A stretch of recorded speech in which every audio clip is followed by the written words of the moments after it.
आज हम लोग जो मुस्लिम साथी जन स्वराज से पहले से जुड़े हुए हैं, ज़्यादातर उन साथियों के साथ संवाद था और संवाद बस इस बात के लिए था कि हम लोग मुस्लिम समुदाय का जो एक सवाल था कि मुस्लिम समुदाय तो पूरी तरीके से हम लोग जन स्वराज के साथ चलना चाहते हैं, हम लोग के अलावा कौन साथ में है। तो आज इसी बात के लिए बैठक थी कि जाकर हम मुस्लिम समुदाय को ये बताएं कि आप आइए और देखिए कि बिहार बदलाव की इस यात्रा में कैसे हर समुदाय के लोग, हर वर्ग के लोग बड़ी तादाद में जन स्वराज के साथ जुड़ रहे हैं, जुड़ गए हैं, संकल्प ले लिया है। अब आप जो पहले से जुड़े हुए हैं, आप कहीं पीछे न रह जाए, इसके लिए आज उनसे संवाद किया गया और आपने जो लोगों का कहना था वो आपने सामने सुना।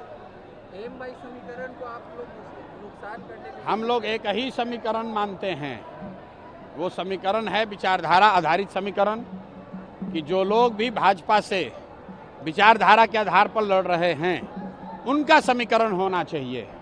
और इस देश में आधे से ज़्यादा हिंदू विचारधारा के आधार पर भाजपा के साथ नहीं हैं, भाजपा से इत्तेफाक नहीं रखते हैं। तो जन स्वराज का फॉर्मूला MY फॉर्मूला नहीं है। जन स्वराज का फॉर्मूला ये है कि जो भी हिंदू, जो आधे से ज़्यादा हैं, जो विचारधारा के आधार पर गांधी, बाबा साहब अम्बेडकर, लोहिया, जयप्रकाश विचारधारा के मानने वाले हिंदू जो भाजपा से लड़ रहे हैं, वो मुसलमानों के साथ मिलकर सामाजिक राजनीतिक गठजोड़ बनाएं। और अगर ऐसा होगा तो हम लोग MY की संख्या है 30, लेकिन जो समीकरण जन स्वराज का है उसमें संख्या होगी 60, भाजपा हो जाएगा 40 और हम लोग इनको बुरी तरह हराएंगे। वोटर एडिशन डिलीशन को लेकर के राहुल गांधी, तेजस्वी यादव कल से बिहार की सड़कों पे रहेंगे सर। लोकतंत्र है, सबको अपना प्रयास करने का अधिकार है। हम 3 बरस से पैदल चल रहे हैं, वैसे उनको भी अधिकार है, वो भी अपना जाकर प्रयास कर सकते हैं, उसमें दिक्कत क्या है। विधानसभा चुनाव में मुस्लिम समाज और क्रिश्चियन समाज को कितनी हिस्सेदारी मिलेगी जन स्वराज के लिए? मुस्लिम समाज के लिए अलग से कुछ कहने की बात ही नहीं है। जन स्वराज के संविधान में लिखा हुआ है कि जिसकी जितनी संख्या है उसको उतनी भागीदारी मिलेगी। मुसलमानों को भी अलग से मांगने की जरूरत नहीं। अगर मांगने की जरूरत पड़ जाए तो फिर जन स्वराज और दूसरे दल में फर्क क्या है।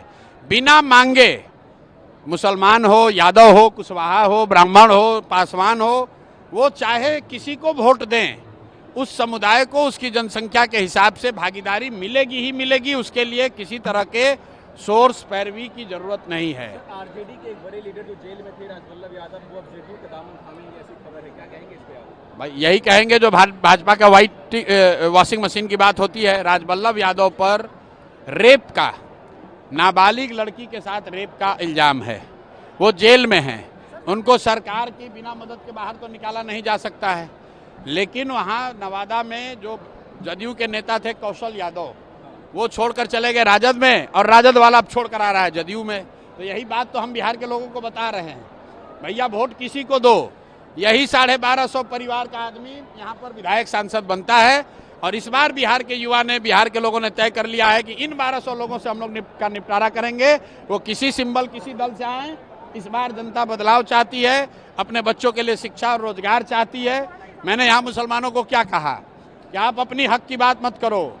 गांधीवाद ये है कि जब मुसलमानों की सुरक्षा की चिंता हिंदू करे और हिंदुओं की भलाई की चिंता मुसलमान करे, ये गांधी सिखाते हैं। मुसलमानों को अगर अपनी सुरक्षा के लिए बात करनी पड़े तो फिर राजद और जन स्वराज में फर्क क्या है। आपको अपना हक मांगने के लिए यहाँ आवाज नहीं उठानी है। आपको कोई समाज में हक किसी का न मारा जाए, इसके लिए आवाज उठानी है।